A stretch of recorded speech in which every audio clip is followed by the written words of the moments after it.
Salut à tous et bienvenue sur VNews CI.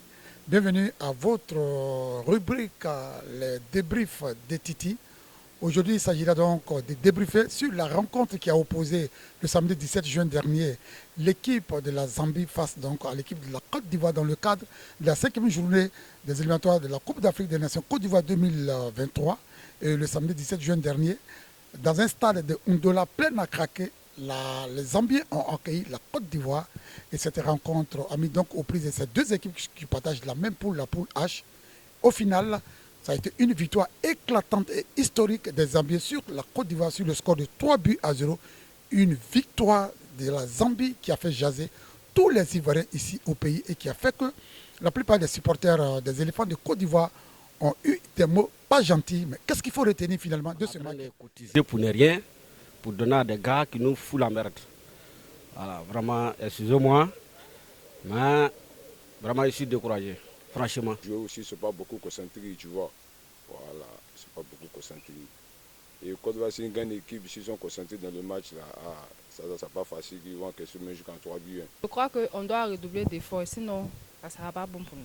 Le reste des joueurs, on peut chercher une solution à ça, mais le gardien, il faut qu'on cherche solution à gardien. Aller à la CAN avec une équipe pareille, une équipe qui ne montre pas l'envie, une équipe qui ne montre pas l'intensité, une équipe qui n'a pas envie de mouiller le maillot. Mais je peux vous dire que clairement, on s'en va pour une grosse humiliation. Ces deux joueurs, donc, notamment Eric Bailly, qui manque de temps de jeu à l'Olympique de Marseille, combiné à Delis Simon, qui lui aussi a joué moins de 10 matchs dans son club. Au total, ça donne un axe défensif assez fébrile. Et derrière, on avait le gardien de but de la SEC Mimosa, Foli Ayayi, qui est pour le moment, sur le plan local, l'un des meilleurs gardiens, pour ne pas dire le meilleur, et qui a fait une bonne campagne de CHAN en Algérie. Et sur ces entrefaites, donc, le sélectionneur national, Jean-Louis Gasset, l'a sélectionné pour l'équipe nationale de Côte d'Ivoire. Mais il faut le dire, sur cette rencontre du 17 juin dernier à Ndola, il est passé carrément à côté de son sujet.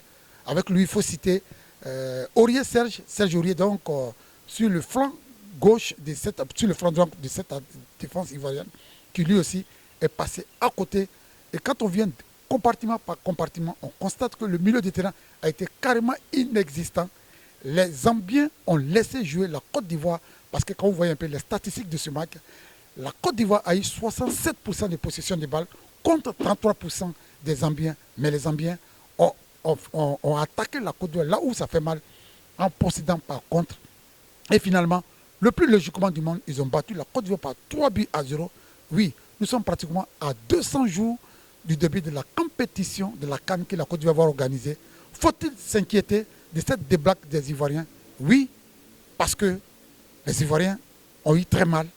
Parce que c'était l'une des rares fois où la Côte d'Ivoire encaissait 3 buts. Mais en même temps, nous sommes à 6 mois de l'événement.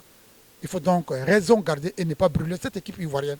Parce que dans cette équipe, il y avait pratiquement 8 absents et non des moindres qui étaient absents. Donc, on pense que d'ici là, Jean-Luc Gasset a tout le temps de remettre son équipe d'aplomb et montrer un autre visage de cette équipe nationale de Côte d'Ivoire qui, franchement, le 17 juin dernier, c'était un visage minable, un visage peu reluisant.